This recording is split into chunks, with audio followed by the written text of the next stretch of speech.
É fascinante notar o peso invisível que paira sobre um simples domingo à tarde, né?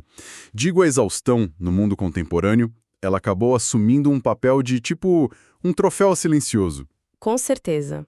E o ócio, bom, ele carrega essa aura pesada de culpa que todo mundo sente. Exatamente. E a grande questão deste nosso mergulho é tentar entender de onde exatamente brotou essa mentalidade. E a resposta para esse mistério não tá, tipo, em planilhas financeiras modernas ou nos manuais das grandes escolas de administração. Nem de longe. Pois é. Curiosamente, a raiz da nossa culpa em descansar está escondida nos púlpitos do século XVII. Sabe, naqueles sermões bem inflamados dos antigos puritanos? Uhum. A tentativa fervorosa de salvar a própria alma acabou por uma ironia colossal da história, quer dizer, de forma totalmente não intencional, criando as bases estruturais do capitalismo moderno. O que torna essa transição tão instigante é perceber que não houve um plano deliberado, sabe? Ninguém sentou em uma sala para arquitetar o capitalismo global. Ninguém fez um plano de negócios, né? Exato, não teve isso. O que ocorreu foi uma mutação psicológica e cultural muito profunda, movida, veja bem, pelo mais absoluto terror religioso. E o texto que desvenda esse mecanismo de forma brilhante é justamente o alvo da nossa análise profunda de hoje. E vale destacar para quem nos acompanha que este mergulho tem um peso especial, porque ele marca o encerramento de um ciclo de 6 partes. Um fechamento de ciclo mesmo. Isso. Ao longo deste projeto, a gente dedicou cada análise a um capítulo específico da obra original em alemão de Max Weber, A Ética Protestante e o Espírito do Capitalismo.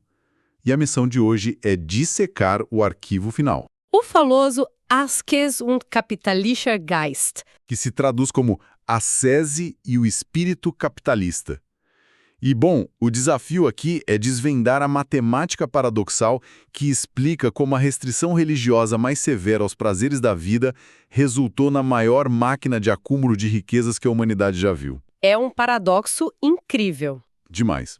E para iniciar essa jornada, parece inevitável olhar para a forma como a percepção do próprio tempo foi, drasticamente alterada, né? A mudança na métrica do tempo é o alicerce de todo esse edifício teórico.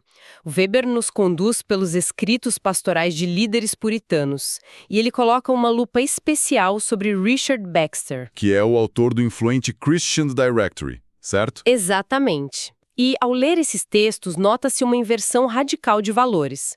A riqueza em si não era vista como um mal inerente. Ter posses não condenava ninguém. Uhum. O grande perigo, a armadilha moral absoluta, era o descanso sobre essa riqueza. O desfrute passivo, sabe? A sensação de que o trabalho já estava feito era o verdadeiro pecado. Espera, deixa eu ver se eu peguei a lógica dessa época. Então o problema não é ter o dinheiro na conta, mas sim a pessoa decidir sentar na varanda e aproveitar a brisa porque já tem o suficiente para viver. Essa é a essência do pensamento de Baxter sem tirar nem pôr. O argumento teológico era muito claro, a chamada eterna aclamação dos santos. Ou seja, o descanso definitivo e pacífico. Bom, isso pertence exclusivamente ao reino do além. Só na vida após a morte, então. Exato. Aqui na Terra, a ordem divina é a ação incessante. A ansiedade do puritano girava em torno de ter certeza do seu estado de graça. De saber se estava salvo ou não, né? Isso mesmo. E a única forma de aplacar essa ansiedade era através da ação contínua. Portanto, a perda de tempo torna-se a mais grave das inibições morais. O tempo de vida humana é considerado tipo infinitamente curto e precioso para ser desperdiçado. Nossa. Pois é. Conversas fiadas, contemplação ociosa, luxo e até mesmo o ato de dormir mais do que o estritamente necessário, tipo de 6 a 8 horas por noite, tudo isso passa a ser moralmente condenável. É um rigor absurdo. Muito. O tempo que não é ativamente usado para o trabalho é considerado um tempo roubado da glória de Deus. Olha, isso soa incrivelmente familiar para quem nos ouve hoje, mas com uma roupagem teológica. Eu fico imaginando a conexão disso com o mundo corporativo atual. As semelhanças são enormes. Porque muito antes de surgirem os ditados populares sobre tempo é dinheiro, As cartilhas religiosas já ensinavam que o tempo precisava ser otimizado ao máximo. É quase como se estivessem implementando um sistema de produtividade extrema. Só que o objetivo final não era uma promoção, né? Exato. Não era bater meta no fim do mês, e sim garantir um lugar no céu. Perfeito. A mentalidade de otimização estava toda lá, mas com o peso intransigente da eternidade nas costas. O trabalho, fosse ele intelectual ou puramente braçal, passou a ser interpretado como propósito fundamental prescrito por Deus para a vida humana. Certo. E a relutância em trabalhar não era vista apenas como preguiça, sabe? Ou um leve defeito de caráter. Era o sintoma mais claro de que o indivíduo não possuía a graça divina. Uma falha moral imperdoável. Exato. É importante contrastar isso com o passado. Na teologia medieval, a contemplação monástica, o isolamento em oração, era a forma mais elevada de servir ao divino. O puritanismo vira essa lógica de cabeça para baixo. A ação no mundo passa a ser o foco, então. Isso, a ação enérgica no mundo físico é o que agrada a Deus. E isso não poupava ninguém. O rico, mesmo não precisando do dinheiro para sobreviver, tinha o mesmíssimo dever moral de trabalhar incansavelmente. Bom, se a ordem era trabalhar o tempo todo, eu fico imaginando o dilema de um jovem daquela época precisando escolher o que fazer da vida. Como a religião orientava a escolha de uma profissão nesse cenário de cobrança eterna? É uma ótima pergunta. Qualquer trabalho servia, desde que mantivesse a pessoa ocupada. Não servia qualquer trabalho. E a resposta de Baxter para isso ecoa conceitos econômicos que levariam séculos para serem formalizados. Ele defende a necessidade de uma profissão fixa, o que ele chama de certain calling. Um chamado certo, traduzindo de forma livre. Isso. O trabalho inconstante, pular de um ofício para outro sem método, era visto como uma falha moral profunda, porque a ascese puritana exigia uma vida metodicamente organizada. Entendi. A especialização em um único ofício melhora a habilidade do trabalhador, aumenta a produção e, consequentemente, serve ao bem comum, que é a vontade de Deus. Nossa, mas isso quer dizer, os textos do século XVII já descreviam a apoteose da divisão do trabalho, que só seria consagrada muito mais tarde por Adam Smith? Exatamente. A lógica prática é quase idêntica, mas a motivação era espiritual. Mas há um ponto de atrito aí, na minha visão, e se alguém está em uma profissão fixa, fazendo o seu trabalho de forma super metódica, e de repente surge uma oportunidade muito mais lucrativa em outra área. Aí a coisa fica interessante. Porque trocar de ofício por causa de dinheiro não seria visto como ganância. Algo que a religião tradicionalmente condena. A sutileza da análise de Weber brilha exatamente na resposta a essa pergunta. Mudar de profissão era totalmente permitido, desde que a nova ocupação fosse considerada mais útil ou, veja bem, mais lucrativa. Sério? Mais lucrativa? Sim, a utilidade de um ofício era medida primeiro por critérios morais, depois, pela importância dos bens produzidos para a comunidade e, em terceiro lugar, pela sua lucratividade privada. O lucro elevado não era um pecado. E o que ele era, então? Pelo contrário, ele começou a ser interpretado como um sinal verde providencial. Espera um pouco. Quer dizer que rejeitar uma oportunidade de ganhar mais dinheiro seria visto como uma desobediência a uma diretriz divina? O lucro vira uma espécie de bússola sagrada? O texto de Weber traz essa constatação de forma cristalina. A justificativa teológica era de que Deus não faria uma oportunidade lucrativa cruzar o caminho de um fiel sem um propósito. Faz sentido dentro dessa lógica maluca. Né? Recusar essa chance seria o mesmo que se recusar a ser um bom administrador, um steward dos dons divinos. Mas, claro, o alerta puritano trazia uma linha divisória muito fina. Qual seria?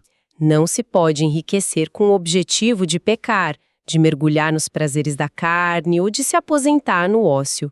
Mas pode-se e deve-se enriquecer para a glória de Deus. A riqueza deixa de ser perigosa quando é fruto direto desse vigor profissional, então. Precisamente. Bom, chegamos então no núcleo da engrenagem. O choque entre duas forças opostas. Que parece até uma fórmula física. Como assim? Olha só. De um lado, a pessoa tem a obrigação sagrada de trabalhar sem parar e aproveitar toda a oportunidade para maximizar o lucro. Do outro lado, essa mesma pessoa está submetida a uma moralidade rigorosa que proíbe qualquer tipo de ostentação. Exato, o consumo de luxo é vetado. Pois é proibido gastar com roupas luxuosas, com idas ao teatro, com banquetes. Sobra apenas a privação. O que acontece com a montanha de dinheiro que começa a ser gerada por esse trabalho incessante se ela não pode ser gasta? É aí que a mágica acontece. Essa tensão gera a equação capitalista fundamental. E para entender o impacto prático disso, a gente precisa introduzir dois termos essenciais do alemão original. Vamos a eles? O primeiro é Beruf, que operacionalmente traduzimos como vocação ou profissão. Contudo, em Weber, Beruf carrega o peso de um chamado existencial e religioso. O trabalho diário é o palco onde a salvação é provada. A vocação deixa de ser uma escolha de carreira e vira um dever espiritual. Exatamente. A ascese, aquela disciplina de privação que antes ficava trancada lá nos mosteiros, agora caminha pelas ruas e entra nos lares. Ela vai para o mercado de trabalho. Vai sim. Ela condena o aproveitamento espontâneo da vida, extirpa os esportes irracionais e exige uma uniformização do modo de vida. Isso acaba destruindo toda aquela cultura de ostentação que era típica da nobreza feudal. E aqui que o dinheiro não gasto entra em cena, certo? Fica represado. Isso fica represado em um sistema de crenças que o proíbe de fluir para o consumo fútil. A consequência dessa represa é o segundo termo fundamental, a asketischer Sparzwang. Que seria a compulsão ascética à poupança. Perfeito. Quando existe o dever inegociável de lucrar, aliado à proibição moral de gastar com o próprio prazer, o resultado matemático inevitável é a formação de capital. A conta fecha perfeitamente. Sim. A riqueza que não pode escoar para o luxo pessoal é compulsoriamente direcionada para o reinvestimento. O empresário puritano, ele não constrói palácios. O que ele faz? Ele compra mais ferramentas, expande a manufatura, contrata mais pessoas. Nasce aí a figura clássica do burguês moderno. O indivíduo que enxerga na austeridade e no reinvestimento perpétuo a prova máxima da sua virtude. É uma dinâmica implacável, de verdade. É o motor do capitalismo inicial. Mas olha, pensando a longo prazo, isso não carrega a semente de um colapso lógico. Se o rigor religioso gera tanto dinheiro, e esse dinheiro se acumula geração após geração, a tendência humana natural é, eventualmente ceder ao conforto, não é? É o esperado. Então a riqueza não acaba amolecendo a própria disciplina que a criou? John Wesley, um dos fundadores do metodismo, enxergou esse abismo com uma lucidez assustadora. Weber cita uma reflexão de Wesley que expõe o que chamamos de paradoxo metodista. E qual é esse paradoxo? Wesley dizia: a religião exige e gera laboriosidade e frugalidade. Essas virtudes inevitavelmente produzem riquezas imensas. A riqueza, por sua vez, alimenta o orgulho, as paixões mundanas e o amor pelo conforto. Então é um ciclo autodestrutivo? Completamente. A conclusão trágica de Wesley é que a religião constrói a própria riqueza que, no fim das contas, irá destruí-la por dentro. É a imagem de uma ponte imensa e super complexa sendo construída para atravessar um desfiladeiro. Mas assim que a estrutura fica pronta e permite a passagem, o material que a compõe começa a se deteriorar justamente por causa do trânsito que ela mesma viabilizou. Que analogia excelente. É exatamente isso. O fervor que ergueu o sistema não sobrevive ao sucesso do próprio sistema, né? A ponte permanece de pé, mas a razão original para sua construção é completamente esquecida por quem passa por ela hoje. Fica só o hábito. Fica a estrutura. Quando o terror religioso em relação à salvação começa a evaporar, o que resta é o comportamento econômico engessado. O ganho incessante de dinheiro deixa de ser uma angústia espiritual e passa a ser justificado como uma simples virtude cívica. A utilidade assume o lugar da fé. Sim, o utilitarismo substitui a fé. O sistema econômico já maduro herda exércitos de trabalhadores extremamente disciplinados pela moral religiosa e empresários que abraçam o conforto psicológico de que a desigualdade social é apenas, sabe, uma obra da providência. É impressionante ver como as peças se encaixam. E, para visualizar como essa herança operava na prática, é interessante notar para quem nos ouve que o texto não fica apenas na teoria teológica pura. Longe disso, Weber era muito observador. Há relatos empíricos fascinantes sobre como essa dinâmica sobreviveu muito tempo depois, em especial nos Estados Unidos, onde o capitalismo floresceu de forma assim avassaladora. Os Estados Unidos são o laboratório perfeito para essa tese. Sim. As observações de campo de Weber trazem histórias que parecem saídas de um roteiro de cinema, de tão específicas que são. As anedotas americanas, colhidas ali no início do século XX, ilustram perfeitamente esse estágio em que a moral religiosa se tornou uma ferramenta pragmática de negócios. Tem aquela do vendedor de lápides, né? Essa é fantástica. Ele descreve um vendedor de materiais para lápides que afirmava categoricamente não conceder crédito a ninguém que não fosse afiliado a uma igreja. E não era por preocupação com a alma do cliente. De jeito nenhum. A justificativa era pura gestão de risco financeiro. A lógica dele era: se o sujeito não teme a Deus, que garantia existe de que ele pagará suas dívidas? É um raciocínio muito prático. E há também o caso relatado por um médico especialista em nariz e garganta. O paciente, ao entrar no consultório pela primeira vez, fez questão de anunciar com grande pompa que era membro da Igreja Batista daquela mesma rua. Para olhar desavisado, parecia que ele estava apenas querendo falar da própria fé, fazendo um proselitismo básico. Mas para o médico americano, que entendia as regras do jogo, era um recado claro.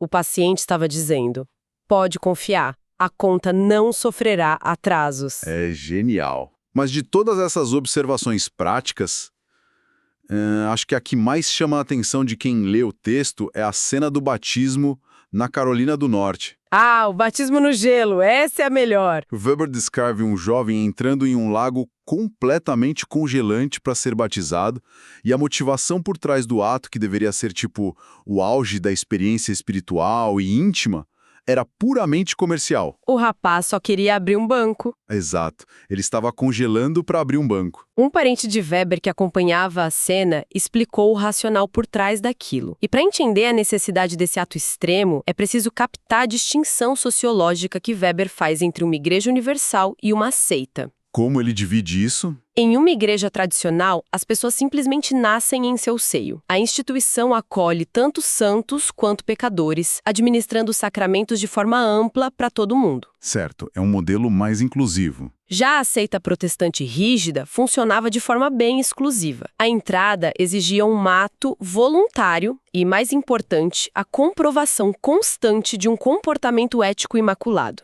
Então, o processo de entrar nessa seita envolvia uma espécie de auditoria da vida privada da pessoa. Absolutamente. A aceitação era feita por meio de votação dos membros da comunidade, o que eles chamavam de ballot. Uma eleição para ver se a pessoa era digna. Sim, após investigações profundas sobre as finanças, a moral e os hábitos do candidato. Pertencer à seita era o certificado público de que aquele indivíduo era confiável até a medula. Chega a ser impressionante. O batismo funcionava, na prática, como uma avaliação de risco de crédito impenetrável. O credit score da época. É isso, credit score perfeito. Um atestado de idoneidade que abria as portas para o financiamento e a confiança da comunidade toda. O que é fascinante é imaginar como, com o passar das décadas, a necessidade da água gelada desapareceu, mas a lógica da exclusividade continuou. A secularização transformou as seitas religiosas nos exclusivos clubes de empresários americanos. Tipo os clubes de serviço, Rotary, essas coisas. Exatamente. A pequena roseta na lapela de um paletó, indicando a filiação a um Rotary ou Lions Club, nos seus primórdios, carregava a mesmíssima mensagem do batismo no lago. Sou indivíduo testado e aprovado. Aprovado pelos meus pares e merecedor de crédito no mercado. A casca institucional permaneceu ali intacta, mas o recheio religioso, esse foi substituído pela pura conveniência comercial. E essa constatação de que o espírito original evaporou Bom, ela nos leva diretamente para o conceito culminante da obra e provavelmente a imagem mais duradoura do pensamento de Weber em todo esse estudo. O fechamento trágico de toda a tese. Exato. O momento em que o entusiasmo fervoroso do puritano se consolida na mecanização brutal do mundo moderno. A transição daquele cuidado moral para o que ele chamou de jaula de aço. A metáfora que ele usa para descrever essa transição é simplesmente desoladora. Baxter aconselhava seus fiéis de que o apego aos bens materiais deveria ser leve. Leve como? Como um manto fino pousado sobre os ombros, sabe? Que poderia ser jogado fora a qualquer momento, caso a salvação assim exigisse. Uma relação de desapego constante, teoricamente. O desenrolar da história, no entanto, operou uma alquimia cruel com esse manto, endurecendo-o até que se transformasse em um Stahlhärte-Gehäuse. Que é o termo famoso... Sim, que traduzimos operacionalmente como a jaula de aço. Ela representa a estrutura imutável do cosmos moderno de produção mecânica. É um conceito muito pesado. É uma máquina econômica autossuficiente na qual todos nós nascemos aprisionados, quer a gente acredite na sua ética subjacente ou não. A percepção mais aterradora desse final é notar que a jaula se trancou por fora, né? Sem dúvida. Porque, pensa bem, o sistema capitalista gigantesco precisou da fogueira do terror religioso para derreter as tradições feudais e forjar as primeiras peças das suas engrenagens. Mas hoje, ele opera de forma completamente autônoma. Ele não precisa mais do combustível que o criou. Exatamente. Ele não precisa mais de Deus, do medo do inferno ou do desejo ardente de salvação para obrigar as pessoas a trabalharem até a exaustão. As próprias leis cegas da máquina, da concorrência e da sobrevivência material, elas já fazem o serviço de manter todo mundo correndo na roda. Essa constatação sela a magnitude do argumento desenvolvido por Max Weber. Chegar a este ponto da análise nos permite validar todo o percurso histórico investigado ao longo da obra. A amarração perfeita. Sim, nós iniciamos o longo debate observando um fenômeno estatístico bem peculiar lá no começo. O fato de protestantes dominarem a posse de capital e as posições de liderança técnica. Verdade, a gente começou por ali. E ao longo das análises, desenterramos as razões profundas. A gênese do homem econômico moderno não surgiu de um ímpeto de ganância inata, como se costuma pensar. Surgiu da ascese cristã. Que abandonou o isolamento dos mosteiros para disciplinar a vida cotidiana dos mercados e das ruas. O resultado dessa odisseia secular é um indivíduo moderno, aprisionado na especialização técnica. E Weber tem uma frase terrível para definir esse indivíduo, não tem? A mais contundente da sociologia dele. Ele descreve o fim desse processo como a criação de especialistas sem espírito, gozadores sem coração. O impulso vital se perdeu, restando apenas a estrutura férrea do sistema. Olha, olhando em retrospecto para tudo que foi destrinchado neste último capítulo, a forma como forças tão distintas colidiram para moldar o presente é inegável para qualquer um. Fica muito evidente. E, para quem nos acompanhou até aqui, ficam muito claros os 3 aprendizados principais que ergueram essa estrutura. Vale a pena recapitular? Com certeza. O primeiro é o terror absoluto em relação ao desperdício de tempo, que transformou a ação e o trabalho contínuo não apenas em uma necessidade financeira, mas no único sinal tangível de pureza moral. O tempo ocioso era o maior dos pecados. Perfeito. O segundo ponto é o inusitado resultado da equação puritana, em que o dever inegociável de multiplicar os talentos divinos através do lucro colidiu frontalmente com a proibição estrita de usufruir de qualquer luxo, o que gerou, claro, a represa gigantesca de capital que financiou a era moderna. A compulsão ascética, a poupança em ação. Isso.